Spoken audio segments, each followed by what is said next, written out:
Seguimos aquí en Despierta con CDN. México cerró este miércoles 29 de mayo una extenuante campaña presidencial con mítines masivos de las candidatas punteras y el foco puesto sobre la oficialista Claudia Sheinbaum, quien aseguró que el próximo domingo 2 de junio hará historia cuando se confirme su favoritismo en las urnas. Jorge Agobián, de La Voz de América, nos amplía esta noticia. Buenos días, Jorge. Adelante. Muy buenos días, saludos desde aquí, desde el Zócalo en Ciudad de México. Como lo decía, cerraron las campañas el miércoles. Lo hizo Claudia Sheinbaum, quien se perfila como la favorita en las encuestas. Ella es oficialista, apoyada por el actual presidente Andrés Manuel López Obrador.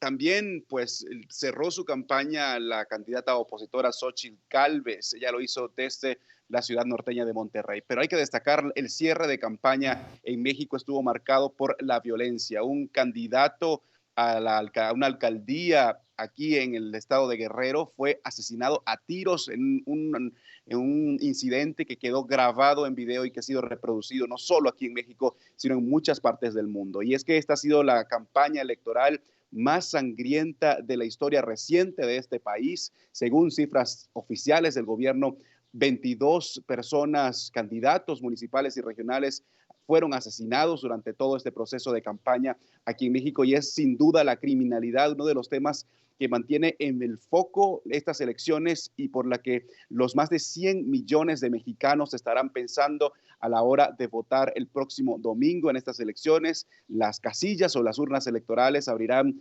aquí a las 8 de la mañana en el país, pero existe el riesgo, según ha dicho el propio Centro de Elecciones de México, de que en algunas partes del país no se puedan abrir las urnas debido a la inseguridad. Como lo decía, es la criminalidad, la inseguridad, uno de los principales temas. El presidente Andrés Manuel López Obrador decía que 27,000 efectivos de la Guardia Nacional y militares estarán resguardando estos comicios aquí en México, como lo decía, los más grandes en la historia reciente, en los que se elegirán cerca de 20,000 puestos de funcionarios públicos a nivel estatal, regional y federal, con la posibilidad bastante real de que se elija a la primera mujer presidenta de este país, un hecho por supuesto histórico que estaremos siguiendo el próximo domingo.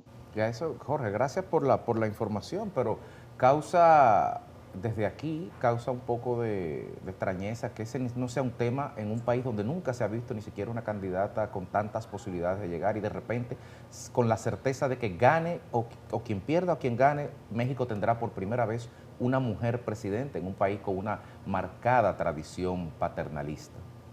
Así es, y con hechos de feminicidios que han sido registrados y que han sido catalogados como inaceptables por organismos internacionales como Naciones Unidas. Estamos hablando de un país que ha estado luchando en los últimos años por la igualdad de género, pero pues esto se ve marcado en este proceso electoral del domingo, en el que definitivamente la contienda está entre dos mujeres, la oficialista Claudia Sheinbaum o también la opositora Xóchitl Gálvez, las dos con planes y presentación de propuestas completamente diferentes. Por un lado, Sheinbaum, que es apoyada por Andrés Manuel López Obrador, seguiría en la línea de él. Hay que recordar que Sheinbaum fue alcaldesa de la Ciudad de México, así que tiene experiencia en el área pública del servicio público, pero también hay que destacar lo que han dicho las encuestas, y muy importante, aquí en México desde la primera hora del jueves, del día de ayer, estamos en veda electoral, por lo tanto no se pueden